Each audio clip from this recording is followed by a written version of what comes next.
My name is Benjamin Poole, and when I was 23, I gave my life savings to a broker who lost it all. But this taught me an invaluable lesson. I needed to educate myself to make my own financial decisions. Fast forward 20 years, I am no longer living paycheck to paycheck, and I want to share everything I've learned with you.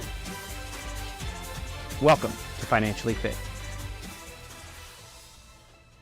Welcome to Financially Fit. My name is Benjamin Poole, and today we have Lawton with us again. So we're going to be doing this. We're actually going to request names. So this is no longer just Financially Fit. We brought Lawton in here to ask some questions. We get a lot more engagement with the two of us. So we need some suggestions for names. Throw it in the comments what you think the name should be, and maybe we'll change the name to what you guys think it should be. Maybe, or not. Or not, you know. Or not. We'll decide. We'll decide. Anyway, we got a good show for us today. Again, Lawton's going to be asking questions. I'm going to be going over some charts, maybe some education. Who knows? I don't know what's on the docket for today, but Lawton, go ahead and let's take it away. Yep. And before we start, I just want to let you know that every single Tuesday you can get your questions answered by commenting on the posts that I make on the Financially Fit section of our members dashboard. I'll put a post saying, hey, we're going live for our Q&A. Please leave your questions below. And that's going to be around 11 o'clock every Tuesday. So make sure to leave your comments below to have a chance to have your questions answered. So first question for you. What are your thoughts on Ethereum? Going crazy right now. Where does it go next? So I'm not one of those people who get into crypto really at all. So Ethereum, let me go ahead and pull up that chart. I'm going to pull it up in Coinbase. What I can tell you is, just like the Bitcoin approval for the ETFs, Ethereum is looking at the same thing. It's possibly going to get approved for it to trade in the stock market, just like Bitcoin has different ETFs. So right now, the only thing I can really make is it still hasn't taken out all-time highs. So it does have a ways to go. What I'm looking for in Ethereum is this right here. You've got this, basically this highs from April that it hasn't taken out. So if it can consolidate a little bit more here, then I think it's got a shot at double top. So if it reaches double top, I think that's a good shortable level for Ethereum. And then you can get a pullback. Because it's broken above here, I would expect a pullback, double top back into this level. So basically 42,000 back into the $37,000 range. So if it starts consolidating and making all-time highs along this level, right around 42,000, then I think it has a potential to go even higher. So those are my thoughts on Ethereum. And what happened when Bitcoin's ETF got approved? Remember? So right before Bitcoin got approved, there was hype, right? There was lots of hype in Bitcoin. Go ahead and try to switch this off. I can't remember exactly when it was, but it moved up into this area. I believe it was right here, and then it had this huge dump out, and then maybe it did make all-time highs, came back down, and now it hasn't even taken out the all-time highs. And so at least what Bitcoin did was it did make all-time highs, right? Got everybody in, sold off, and then still trying to recapture that all-time high. Cool. Next question. What do you think about Bitcoin now that we're on Bitcoin chart? Okay, good. All right, here we go. On Bitcoin. Again, I don't trade Bitcoin or Ethereum or anything like that. What I will say is Bitcoin does have this really nice parallel channel. Anytime you get new information, so the parallel channel was running from this high, at least for me, through here, and it kind of cut through this level. But now that I've got new information, I'm connecting it basically from here to here, and this is like a kiss of the level. So because it's the third hit of the top, or this was a kiss of it. This is the third. I actually anticipate a really big pullback, at least to this midline. So probably around 63 would be my targeted downside level, right? And so it'll really depend on what it does from there. If it stays in this level and starts consolidating here, then it's going to shoot up, and it could get up to 80,000, I think. Wow. Yeah, so quite a bit higher. 80,000 Bitcoin. So you gotta just check out the charts, see what they're doing, and just adjust with them, because you can't do anything without reading the charts. And I know you don't trade Bitcoin, but do you trade MSTR? I have traded MSTR. Wow, Ooh. MSTR was a wild one. Yeah, that thing was up to $2,000. We actually had some support levels on the way down, and it just blew through all of the support levels. We ended up doing great on the trade. It got down to like $1,800 or $1,600, and our average ended up being $1,750 or something like that. So it got a $100 bounce, and we ended up making money on the trade. But it's a wild one. Yeah, MSTR. Cool. Next question. Could you take a look at the VIX and VXX? They continue to drop. They do. But what are some possible floor prices in those? So just like last week, right, we wanted to make sure that the VXX and the VIXY trade off of the VIX, right? So you don't want to chart anything but the VIX. It's not a tradable ETF. It's not an ETF or anything like that. It's just an index. So what you want to do here, actually, I'm going to remove that so you guys can see what I'm looking at. You want to take this low right here and drag it across. So right now we're about as low on the VIX that has been since December 12th, 2023. So what this tells me is that we are getting ready for a really, really big move to the upside.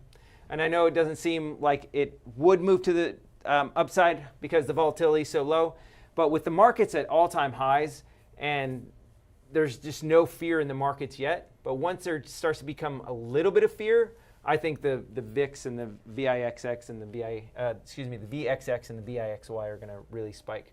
So, cool. Yeah. Be interesting to see. Next question. Is the head and shoulders pattern for SMCI negated? Is there a head and shoulders pattern for it? Was it negated? All right, let me go to SMCI. I'm assuming you're talking about the daily chart on SMCI. So let me go ahead and draw this in for you guys. Oh, okay, you guys can see what I'm doing.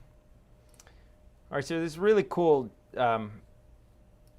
patterns in here. So you can just take this head and shoulders pattern from here. Oh.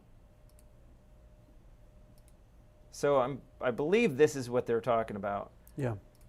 Okay, so this is the head and shoulders pattern. I'll bring this down. So what I'm looking at for the head and shoulders pattern is the thing that I'm really concerned with is this trend line, right? So this right here is a trend line that you're looking for confirmation. It actually came back up, kissed it, and is on the downside. So no, it hasn't failed yet. In order for it to fail, you gotta, if you drag this all the way up, it actually has to close back above here, right? And so that's part of the problem with head and shoulders patterns. As you get further and further extended, the neckline gets further and further up. So I wouldn't even worry about that anymore. It's already kind of played out. Like it dropped from with the $1,000 mark all the way down to $691 essentially. So I would actually leave that head and shoulders pattern alone. I wouldn't worry about it. Then I would worry about or take a look at what the next setup is. And so if it does retrace to the scene of the crime, back up to the $1,200 level, which is about double top, then you could talk about shorting it again. Or you could see additional levels in there. But again, I wouldn't really worry about the head and shoulders pattern at this time. Cool. A couple more questions for you. Can you do a deep dive on the cold ticker? KOLD. Cold. Deep dive. Deep dive. Well, deep dive. I'm not sure what that means, but all right. So a lot of these tickers that people are asking about, that you guys are asking about, like the VXX and the VIXY and KOLD. When you're looking at those charts, you don't want to look at those charts as far as like setups, because they're moving on the back of additional things. So for example, KOLD is a short for natural gas. So instead of looking at KOLD, you want to look at natural gas. So the one that I use is Capcom. The hard part, let me bring up KOLD. Because it's a 2-time ETF, just looking at the KOLD chart, you can see that it doesn't move exactly with natural gas, right? So there will be some discrepancies in the KOLD chart. As you can see, it's gotten a really, really whippy price action. And then we go over to natural gas, and it's not nearly as whippy, right? So when you try to plot KOLD, you want to just go into the natural gas chart. So my deep dive into KOLD is actually taking a deep dive into natural gas.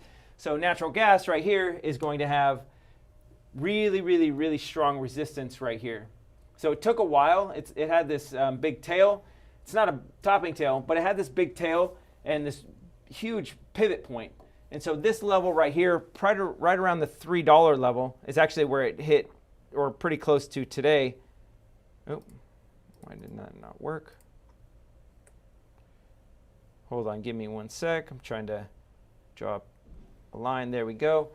All right, so this would be your next level. Once it hits here, then what you would do is you would switch over to your KOLD chart and say, all right, so we know that this is a lot of resistance right here at that $3 level, or right below the $3 level on natural gas. So then you would go long KOLD. Mm-hmm.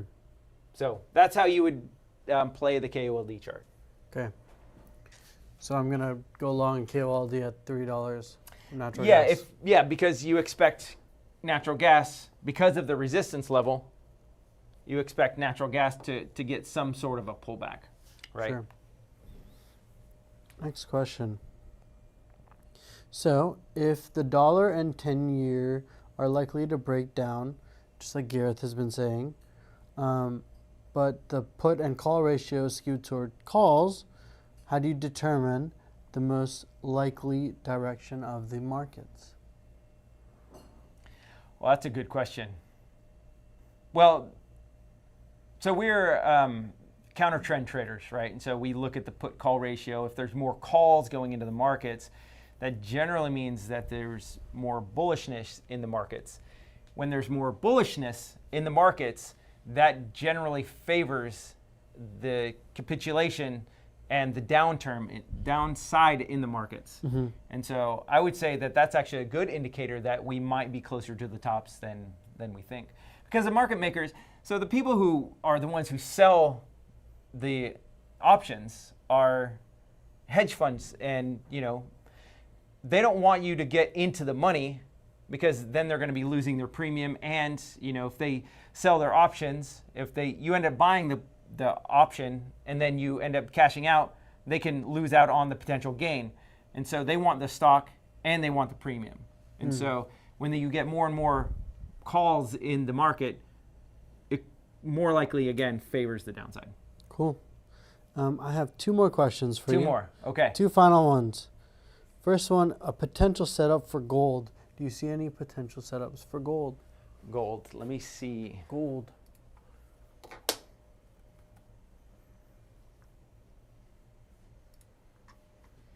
All right. So I don't short gold, but let me just take a look at the chart. Okay, you guys can see my charts. So if I were going to take a look at this, I would just take a trend line and draw it from here to here. And as you can see, that's way, way, way off. That's close to $3,000 level. So, I mean, it could get there. If it did get there, that would be a great shortable level. But it's really far away. So then what I'll do is, I like parallel channels. So I'll draw a parallel channel from here, connect these lows. and see where it kind of comes up to. It's actually at the top of this parallel channel, and you can see that this is the second hit of the parallel channel. So because it has hit second time, I do expect a rollover in gold. And again, just like the Bitcoin chart, right? And if you're in a parallel channel, you want to make sure that it's chopping along this level for a significant amount of time, maybe 7, 8, 9 days, 10 days. If it does that, then you can expect further upside. If not, you can expect a rollover probably around the $2,200 level. So that's just my insights on gold, just going over it real quick. But that's, yeah, if it does get down to the $2,200 level, because it is the midline, as you can see all this price action in here, that would actually be a pretty good bounce level. Last question, and I'm sure a lot of people are excited about this.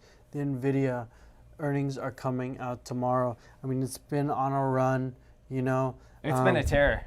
It's been on a tear, but what would you do if NVIDIA kept going up and you were shorting it? What would I do if I'm shorting it? That's a, Yep. it's kind of a vague question, right? It's, am I swing short? Am I day trading short? Am I leveraged in the position? Am I not? Am I not worried about it? I mean, so there's a lot of stuff that can happen in earnings, right? A couple things you got to look at, right? Is yes, it has and still is kind of going up into earnings right now. It's trading at 948, which is only about $25 off the all-time highs. So your support levels, I've got this trend line. So 1, 2, third hit. Usually you get a significant pullback. However, tomorrow's earnings, so there's no real telling what's going to happen. Yeah. So there's a couple things. If you're shorting and you're into earnings and you think that it's going to go crazy to the upside, I would cover before earnings. That's what I would do. You could also, I mean, it's not too much higher, but you could also put an additional sell level right here to DCA into the position. So dollar cost average into the position right around 980. And then you could look for the $1,000 even number because it could want to punch up there. It's so close right now. It's 50 points away.